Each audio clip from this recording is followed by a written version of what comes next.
Yo, yo, yo, yo, yo, what's up with it, world? What's going down, everybody? Hope everybody's having a good day, having a good weekend so far. Just wanted to come at you live and kind of cover a few different things, man. Goodness, like, I got so many other endeavors going on. It's hard for me to keep up with all the stuff that's transpiring daily. So I'm gonna try to do my best to kind of cover a few different events today. Real quick, first thing, just gonna jump into this Kodak Black thing. Kodak Black just got shot. I guess he was attending Justin Bieber's after party. After the dude to Kodak Black, we're gonna try to look into, of course, the baby fight and his. Now he's under investigation because I believe he was out on probation or something. Um, then, of course, Snoop Dogg acquires Death Row, but now he's also been charged and under investigation for sexual assault, I believe. And, you know, uh, Joe Rogan. Now we got some people supporting Joe Rogan's comments. I showed you like a week or so ago where we had Officer Tatum, talking about how rappers use the N word all the time, and Joe Rogan was using it. In context. So it's no harm, no foul. But we also talked about how when Joe Rogan was calling people, we're talking about when he went to go see the Planet of the Apes, and he literally landed in the Planet of the Apes. He felt like he was in Africa. At the movie theater, there were no black people because there were all black people there, no white people there. So we're gonna try to jump into this. Not keep you too long, but I want to keep you up to date, on what's going on out here in the world. So without any hesitation, let's jump right into it. All right, so let's start out with the Kodak Black video first. Boom. All right, so what happens is this Kodak Black, I believe, I went to an after party, a party with Justin Bieber, and he ends up getting shot. So I believe that he's okay. Everything turned out to be all right for him, but it just comes to show that sometimes, you know, um, being in these situations, guys, it's hard for you to kind of shake, and especially talking about the music you talk about, it's kind of make these situations harder and harder for you to shake. But anyways, let's watch this real quick. We'll come back to it. Okay.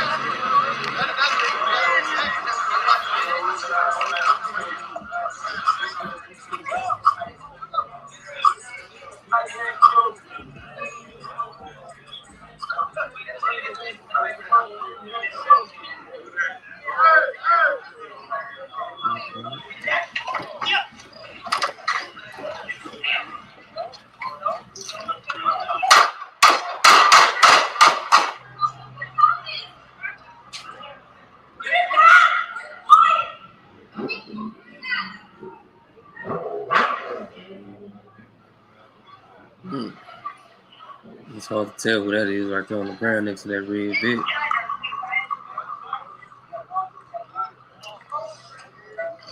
A Lambo, it might be vehicle, it might be a Lambo. And then, of course, that footage is provided by TMZ. There's another victim that's lying on the ground.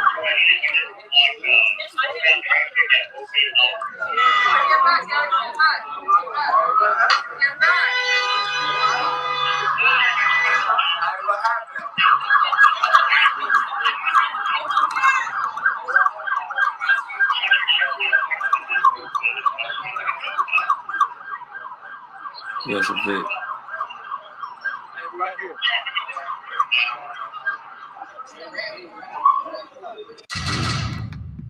I bet. So it looks like, from what I'm hearing from reports are kind of coming out saying that three people were actually shot. I guess they was at Justin Bieber after party in conjunction with what's going on for the Super Bowl. So either they were coming to the party or XYZ, and outside, of course, you're taking pictures, but you got fans, you got people in LA, you got different people coming in from out of town, so you never know who they ended up getting into it with. And then allegedly, Kodak Black and his crew will fight, may have stomped out or was jumping somebody or whatever with the XYZ. And somebody, I guess somebody's entourage was trying to hear that. And just kind of like that happened to what was the rapper name? that passed away not too long ago, King Von. You know, sometimes, may he rest in peace. Sometimes, you know, you throwing them hands and somebody else in your entourage like, nah, we're not throwing no hands. We shooting. And so it looks like 3 people had got shot. They say Kodak Black, 24-year-old, and a 60-year-old were all hit. They say I believe that Kodak Black is not facing any life-threatening injuries. But at this time, you know, that's still under investigation, and that is yet to see how that turns and plays out. So what I was going to just talk about real quick before we transition to the next video is that a lot of the times, guys, when you when you rap and speak about certain things in your music, people want to test you and see if you really about their life. So when they see you, it might be on sight. Like, you know, you rap about gangs and guns and violence, XYZ, and then you come to these cities, to these neighborhoods, you know, and people who really live in that life daily, you know, they want to see if you really about that, or just see you as a potential target. You know, you flossing, you got your jewelry on, you looking like you're untouchable, but everybody knows you can be touched. Everybody can be touched. So you're not invincible. And so it looks like that, you know, maybe some previous, a previous beef with some other people may have, you know, just come to a head and ended up transpiring. But whatever, as that stuff continues to be under investigation, I'm pretty sure more will come out. But you know, let's kind of transition and also kind of like, you know, with Nipsey Hussle, may he rest in peace. And our brother Young Dolph who passed. It's like these guys were, you know, on real estate. You know, these were businessmen. You know, they weren't really. I don't believe they were really in their lifestyle as much as they rapped about. You know, so excuse me. So sometimes you got to switch up that violence, and you know, in your lyrics and what you're talking about, and get that energy away from you. Because if you're not living that lifestyle and you're still putting that lyrics out there, that energy can still linger around and come back to find you. So, you know, try to switch up what you talk about and the people that you associate yourself with. So, you know, hopefully that brother, you know, heals up well, and you know, and he makes some changes, and not just his lyrics, but makes the changes that he need to in his life, because Donald Trump them gave him a pardon, and I don't think Joe Biden would have, nor Barack. But anyways, that's for another conversation. But he was given a pardon, so make sure he used that blessing wisely, bro, because he didn't have to get that. And so don't get caught up in those situations, you know, where you'll end up back up in that penitentiary, and because you might be out of pardons because Joe Biden in office right now, brother. So, anyways, so let's go ahead and transition. We'll get to the baby video. You know, I kind of want to put that on real quick, kind of let you guys who haven't seen that check that out. All right. So let me share my screen and bring up the baby fight, the baby's fight. And to me, it wasn't really a fight because they jumped the guy. And I know they've been going back and forth. You know, Danny Lay and Danny Lay's brother and the baby been going back and forth. And so you knew immediately something was gonna happen sooner or later. But I thought they would have squared out toe to toe, mano a mano, you know, box it up. But it looks like that, you know, you rolling with a superstar, so a superstar gonna have bodyguards, and them dogs gonna be hungry. So they're not just gonna let you just eat, you know, just spur off on the baby or let the baby fight by itself. So you gotta expect that, you know. So that's why you gotta roll deep too if you're gonna be in the same vicinity in situations with people who, you know, rolling deep. They rolling with an entourage, and you by yourself, or the cats that you with ain't about their life, then you might have to switch up who you hanging around with, man. Cause I didn't see nobody come to this dude rescue or help this guy out at all. So anyway, we'll check this out real quick, and we'll kind of get into the little article about it. So let's see what's up.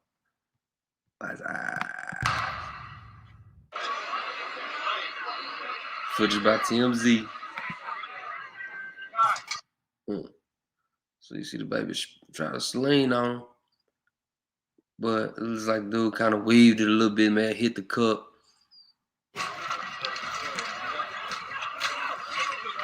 And for you people who ain't never fought on the bowling alley floor or ever just kind of stepped on it, man, them things are slippery, bro. You can't get on there with no regular tennis shoes thinking that you finna fight.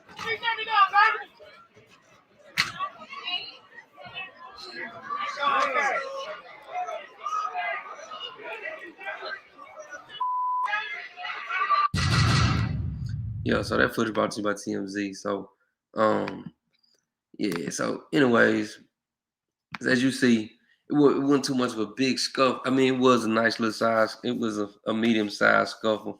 Looks like it wasn't no toe to toe, no mano a mano. They jumped the cat. But besides that, I mean, what kind of makes it a messed up situation about this is that with the baby being in his current situation, it just puts him in more and more more and more more trouble because I really believe that if they had squared up toe to toe, and even if he had just even if he probably would have squared off on him first, but he would have just fought a man, the man one on one, he'd probably be facing less charges. Now we'll get into the article about what he's potentially facing, and just kind of uh, enlighten you a little bit. So, all right. So, and what's a trip is, they say he's under investigation for assault with a deadly weapon and fight in the fight with Danny Lane's brother. Now, I didn't know kicking somebody in the head can lead to an assault charge with a deadly weapon charge. So let's get into it. The baby's under investigation for the following physical altercation he had with Danny Lane's brother, Brandon Bills, at a bowling alley in California earlier this morning. A lot of people in California right now for the Super Bowl. A representative for the LAPD confirmed that with WXL this afternoon that the police filed a report for the fight involving the baby and Brandon Mills at Corbin Bowl in Tarzana, California, for assault with a deadly weapon, and the baby was listed as a suspect. That's weird. I deadly weapon. I didn't see no deadly weapon, but this is how you get that type of charge. The rep also said that officers responded to a radio call for an ambulance battery in the 19600 block of Ventura Boulevard. Officers met with the victim who had left the location after the incident, but had returned around 3:30 a.m. to have the police report completed. The victim filing the report is assumed to be Brandon Bills. For the details on the incident, the victim stated he was at the location, became involved in a verbal dispute with the suspect.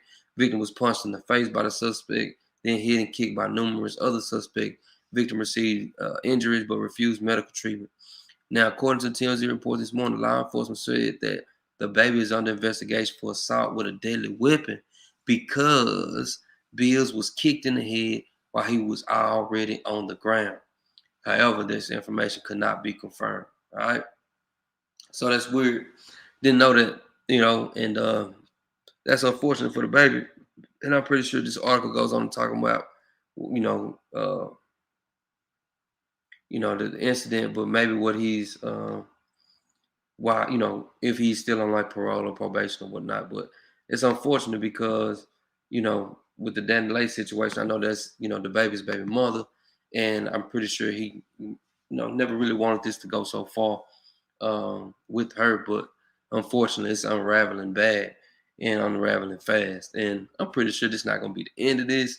We just have to wait for more to come out and see what else transpires. It's just unfortunate that it had to occur like this. And I really wish it would have been toe to toe. Cause that would have been a nice little old fight. It looked like, oh boy, he talked that good mess too, and he talked that good noise. And the baby looked like, the baby known for throwing them hands allegedly. So, I would like to have seen the fire mano a mano. They should did a celebrity boxing match or something. But anyways, that's an unfortunate situation, and we just have to wait to see as more comes out on that. So um, enough with that, and I'm gonna get on so I can get you guys on. But next, we're gonna move on to. Remember, a few days ago we had Joe Rogan compilation resurface where he, used the N word and talk about being in Africa when he went to the movie theaters, right? And so Joe Rogan even got on the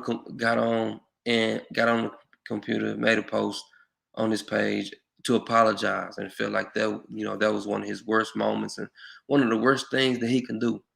But even though he's apologized, you still have many black people, mainly from what I've seen, mainly black men, coming to his defense. Now, if a person admits that they are wrong and they apologize, what you need to come, defend me for. I already apologized. I said I admitted to being wrong. So I don't need you to come defend me, right? So of course we had a couple of people come to his defense, and one of those persons is Charlemagne the God in the boxer from the UFC, Israel, Aiden Sanya, something like that, right?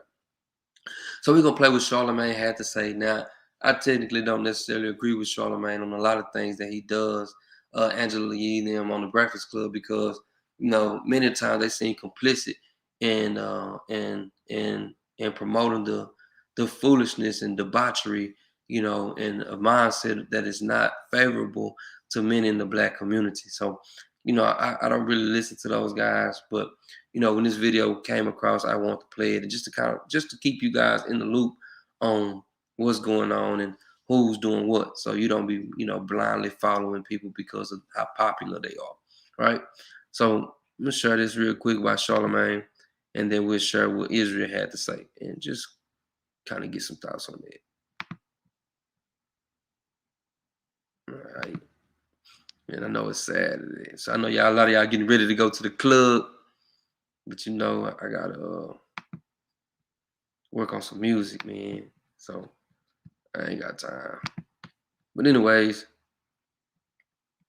all right. So got this off this guy's page right here, and we're gonna. Nobody likes floppy things. We the people holsters have created a hard, sturdy belt. Sorry about that, y'all. You've been in business long enough as a broadcaster. You said something stupid. You said something that would be deemed problematic at some point. But when those things come back up, what can you do? You gotta apologize and take accountability for. Like I always say, you can't tell folks what to be mad at. Like just because your intent wasn't malicious or your intent wasn't to offend, you can't tell folks how to react to the words that come out of your mouth. So you just got to deal with whatever comes your way when you say what you want. But I do want to know, what do folks want to happen? Like when these old sound bites come out, right? He apologized to them. What do you want to happen? Well, I want you to be suspended. You know what I'm saying? Like, just like if I was to go out and say some Asian racial slurs, or Native American racial slurs, or Jewish racial slurs, you won't be able to get away with that if you were at a celebrity status like a Joe Rogan is. So that's the thing too. You don't hear these guys talk about these other races like that. They don't go around calling people other racial slurs, and it seems like they only target Black people, using the N-word to kind of taunt the Black community. But you don't see them out here using. I haven't really seen them out here using, Jewish racial slurs, or Mexican racial slurs, or Arab racial slurs, or Asian racial slurs. When they was doing all this, with the when the COVID-19 and the coronavirus had first came out, or during the middle of that time when they was, talking about the China virus and this, that, and the third, man, they got on them people. And that's what made them implement the Asian hate crime bill.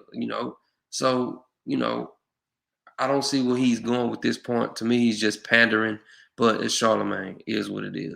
Because this isn't the first time, and it won't be the last time.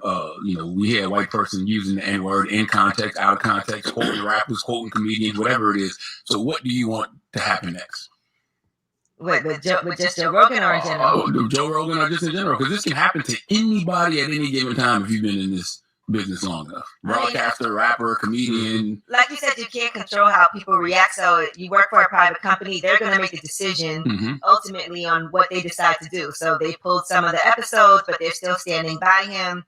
And I think they should, because they knew all of this was before he even did the deal. So they knew that. And then people have a right to be offended. I'm going to be honest, I've never. Also, too, if it's before he did the deal, but think about how they went after, what's his name, the comedian, Kevin Hart. How they went after Kevin Hart real hard after he made the little gay comments, but this was a long time ago, and they went back and resurfaced all that stuff, and made him basically come out and apologize, because they had pulled the Oscars. He was gonna host the Oscars, and they had pulled that opportunity from him because of his previous comments. That made him apologize for that. So Charlemagne, to me, is just obviously pandering, because he's saying that this was old and it was out of context, so why should it be relevant now? Hey, say the same thing about some of your own people. and you don't see them coming to that type of defense. Ever listened to an episode of Joe Rogan ever? I have. I listen to Joe know Rogan you have, all but the time. I haven't. So it's hard for me to say an opinion on somebody who I've never. Yeah, that's the other I side. don't flag in the listen back. to too many. I've listened a couple of times, but also I don't know him. You know what I mean? And the people that seem like they know him say he's not a racist, say he's a good dude. So, I mean, what do you stand by? I don't know him personally. I met him twice. You know what I mean? But I don't think he's racist. I've done his show. I met him at my man Andrew Schultz's wedding. I don't. And everybody know Andrew Schultz, man. But can right. you say For racist those things out there and know not be Andrew racist? Schultz. Andrew Schultz is basically one of the I believe an alleged white supremacist who talks about why black people aren't as smart, and it's because our brains aren't as developed as whites. So if you ever look up Andrew Schultz and some of his theories, you will see that he's he has some some wild perspectives on a lot of different things, things that'll blow your mind. But for Charlamagne to co-sign this, man, just kind of shows that a lot of these guys are complicit. These guys are minions of they paymasters. They cut your check. You do what I tell you to do. Once you go against the grain, then we're gonna have a problem. So I ain't gonna really play too much more on Charlamagne. I want to play this Israel guy, this UFC fighter guy who came on and also came to defense of Joe Rogan, and then we'll get to Snoop situation. So yeah, man. See all these black dudes jumping out here to the cosign for this guy. That's very interesting. And Dan, I had a question for you around Joe Rogan. There's been a lot of controversy with him. First off, let me take this one. Hold up, I'm black. I can take this one. Look. Okay. What were No. There's a lot of cunts in this game. There's a lot of snakes in this game. I've been in this fight game since 2008, and Joe Rogan is one of the nicest, coolest, humble motherfuckers I've had the pleasure of working with. Understand that? And it's just fuck the noise, man. You know what they're trying to do. You can't control the man, and he's got the biggest platform in the world right now. So that's my nigga Joe Rogan. Fuck the noise. So man, you hear that? And see a couple of things. Just because you got a big platform, just because you make a lot of money, billions of dollars, does not make you right. And I think that's what's wrong with the world right now, is that a lot of people feel like, oh well, the majority rules. Just because the majority rules in a certain favor, a certain way, doesn't make it right. A majority had at one point in time had ruled in the favor of slavery, of Jim Crow. And therefore, it didn't make it right because you only had, 12, 13, 14% of black people in the country, and you had 80-some% of whites that wanted segregation and wanted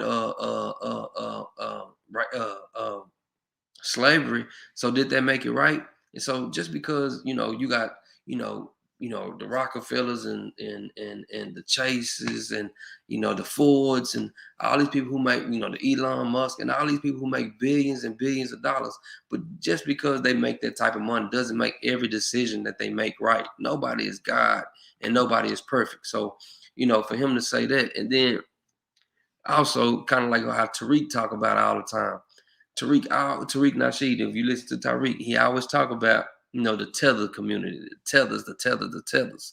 And like, what is the tether? Well, basically, he talks about how you get these, black immigrants who come from different parts of the world, who look at America as a beacon of hope, versus the American descendants of slaves, or the FBA, the Foundation of Black Americans, who may see America through a different lens, and then they come over here and have a different point of view and a different perspective than typically the ADOS of Black American does. And it's controversial. And it drives a wedge in between our community. And he talking about, I'm black. I can make this comment. Yeah, bro, but you're not ADOS. You're not FBA. And then to use the N-word when he refers to Joe Rogan. Joe Rogan, it's like, come on, man.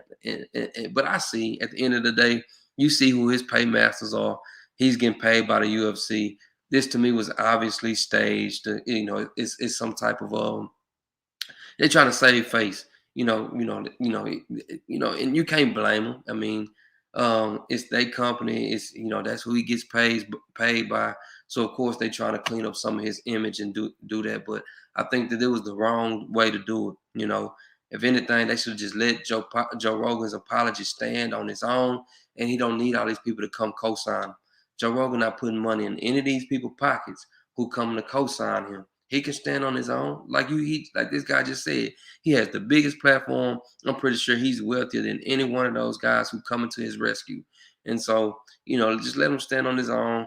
I think Israel Adesanya was wrong, and this is partially the reason why, you know, you have this rift between ADOS, American Descendants of Slaves, and what Tariq like to call, you know, the tethers, you know, people who immigrate in. And not a lot of people who immigrate in are on this anti-Black American mindset, but there are many that are. And that's why we talk about, you know, when we talk about the Kamala Harris, and many of the people that are in the Black caucus, many of these guys are of, you know, immigrant descent. And so therefore their perspective and their experience is different than an American Black that was either Aboriginal or just brought up through slavery. Many of them, you know, we see it different. A lot of them come over with, you know, call us, refer to American Blacks as Akatas, and they have this different type of perspective than many of us have. So, you know, I think that was weak of him to say that. And so, you know, it is what it is. But I wanted to share that too. And, you know, take it with a grain of salt, man. But he got to get paid by the UFC. He got to do what he got to do. So, your hero, that's what's up, bro. Appreciate it. But lastly, man, we're gonna talk about Snoop Dogg. And you know, I thought it was some good news initially when Snoop I guess acquired or has been given ownership of Death Row. So I'm gonna play the quick video real quick, and then right after he got named the owner of Death Row, I believe the next day or the next couple of days, he got hit with a sexual assault charge. So let's play this quick video real quick. Let me share this script, share my screen. And I know a lot of people are like, man, it's conspiracy. And hey, I'm not saying it ain't either, because it's very convenient, right? So anyways, let's play this real quick. Check this out. Dear MS, from day one, you've tried to define me. But I never invited you in. There we go. Before he heads to the Super Bowl halftime show, Snoop Dogg makes a big business deal. Entertainment guru George Pinocchio joining us live. George. All right, Mark Ellen, good afternoon, and good afternoon to everyone at home. We've got some big music news for you today. Snoop Dogg, who became a star back in the 1990s on Death Row Records, just bought the label. That news was announced today. The terms of the deal aren't being released, but a source close to the situation told Variety that in the coming weeks, Snoop is also expected to acquire some of the label's music rights. That includes his and those of other artists. Hello, I'm Mark Brown. Get more great ABC7 content by clicking the subscribe button for our YouTube channel and download the ABC. All right, cool deal. As you see, that was brought by ABC XYZ. All right, so let's talk about that a little bit. So if you know, you go back into the 90s, Snoop had some issues, you know, with Death Row. You know, Death Row saved him, helped him beat his murder case. But I guess whatever was going on between him and Suge, he felt like, hey, man, I got to get up out of here. So, you know, and back then, Death Row was notorious for gang affiliations and, you know, mob ties. They was basically about their life, you know. So as things were unraveling with Death Row, you know, Dr. Dre was leaving. You know, they had Pac there. He was going through some situations. And Snoop, you know, he found a way out and left and got protection basically under Master P and No Limit. And Death Row, you know, really what made him. And, you know, so him turning around and having everything go full circle and coming back around to own Death Row is really well deserved, right? Now, you know, like you say, the particulars of the deal are being worked out. So I hope he gets, you know, music, you know, rights to much of the music because that's where the true value is going to be at. And not just with the logos and the you know, the emblems that are associated with Death Row, but also having masters, access to the masters and ownership over the masters. But shortly after that news, right, that Snoop Dogg had taken ownership of Death Row, this comes out. Man, it's unfortunate, but it's the world we live in. I'm probably gonna commercial. Rapper Snoop Dogg now facing allegations of sexual assault and battery just days before he's set to perform at the massive halftime show for the game. The accuser suing him Wednesday in a California court. Alex Capriello has more details about this woman's accusations. Alex? Yeah, hey there, Adrian. The accusations made in this lawsuit against Snoop Dogg describe the 50-year-old rapper as a longtime predator who demanded sexual favors from women and in return promised them jobs. Just days before Super Bowl 56, damning accusations were levied against one of the biggest performers on Sunday, rapper Snoop Dogg. In a 33-page lawsuit filed in the Los Angeles federal court, one anonymous woman, identified as a backup dancer, claimed she was assaulted, battered, and forced to perform oral sex on the rapper nearly a decade ago. The lawsuit details the incident from 2013, claiming Snoop Dogg trapped the woman in a bathroom and forced himself on her. Because she was unwilling to engage, the lawsuit claims Snoop Dogg wouldn't hire her for future jobs. Snoop hasn't responded to News Nation's request for comment. But just days ago, moments after a closed-door attempt to sort through the allegations with the woman, he posted this on Instagram. Gold digger season is here. Keep your guards up and keep your circle small. Nephew. News Nation has reached out to both the NFL and Pepsi to see if there were any plans to strike Snoop Dogg from the hip-hop halftime show lineup. No word yet if that action is going to be taken. Man, what? And so that's unfortunate because, you know, it just kind of plays into, you know, the conspiracy. You know, it plays into the conspiracy that, you know, once you make it to a certain level, you know, we talk about, you know, Charlie Wilson and, you know, Prince and Michael Jackson. And once you get to a certain level, you get to owning masters and all this ownership, then you start getting these plethora of problems, almost like you in a space that you're not wanted to be in. So, you know, and then for them to say that this woman has this alleged assault occurred over a decade ago, and they go all the way back. Why she didn't file the lawsuit back then? That's what I don't understand. See, that's the same type of thing with the Bill Cosby thing. And, you know, I guess the R. Kelly thing a little bit different. But, you know, with these people filing these sexual assault claims, it's like they can go back far as they want to far as they want to. You know, ain't no statute of limitations, it seems like, on some of this stuff. And then, you know, you're dealing with Snoop Dogg. You're dealing with a superstar. So you got a lot of women that are basically throwing themselves at him. And then, you know, he hung out with Bishop Don Magic One, and they had the pimp persona going. So I'm pretty sure it was women doing all type of things for him, man. And for to have this one woman, you know, come out with these accusations is a bit strange right after he gets the, you know, the acquisition of Death Row Records. That's what makes it weird. Like, where were you at last year and the year before and the year before that? You know, those, you know, before all of this transpired, Snoop was just as wealthy. So why didn't you come out then? But now all of a sudden, it's like once he gets the ownership of this major label, then all of a sudden now he has these problems. Maybe he pissed somebody off when he got that label that may not have wanted to see him have it. So therefore, this is their way of, you know, maybe putting them in his place and letting them know, like, hey, man, kind of like when you come down to the NFL and the NBA and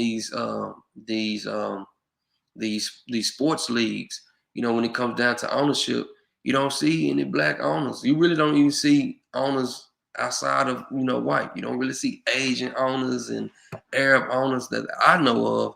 It's almost like it's a good old boy network, and this is ours. You playing this sandbox, but this is our playground. You can play in the sandbox, but at the end of the day, this is our playground. So, you know, once you step out that sandbox and you try to participate on the monkey balls and you want to play the hopscotch, or you want to, you know, help us run the playground, we're not going to have that. You can go back into your sandbox and enjoy your sandbox. So it's just very ironic that, you know, those accusations are happening right after he got that ownership. So, you know, pray for that brother, and I hope everything turns out well. And we have to do more, guys, to alleviate ourselves from the powers that be and find other ways to be independent as far as making money. And then also I really feel like that, being a celebrity, being famous and all of that is not all it's cracked up to be. Like many of the times you get trapped by your own fame. And once people know who you are, and they can recognize you out in public, you don't know who wants to exploit you, who means well for you, and who wants to bring you harm. So you have to really be careful when you're putting your face out there and you exposing yourself, because you just never know at the end of the day who may want your downfall. So, I hope you guys once again have a good night. Please like and subscribe to the channel. Feel free to check out some of the merch in the comments. Go check out my Shopify store. And just take care of yourselves and take care of one another. I love you guys. I hope you enjoyed the show. Just wanted to touch on a few things. Maybe we'll come back tomorrow and kind of, get back into some of our culture building conversation. But those topics really came through, and I really just kind of want to put them out there. I don't really like doing a lot of celebrity gossip stuff, but that's this was just like bombardment, one after one after one, of so much foolishness going on. I just wanted to kind of throw it all in one little video real quick and talk about it for those that don't get a chance to kind of see some of this stuff. So anyways, hope you have a good one. Take care of yourselves. Take care of one another. I love you guys. Peace. Chill.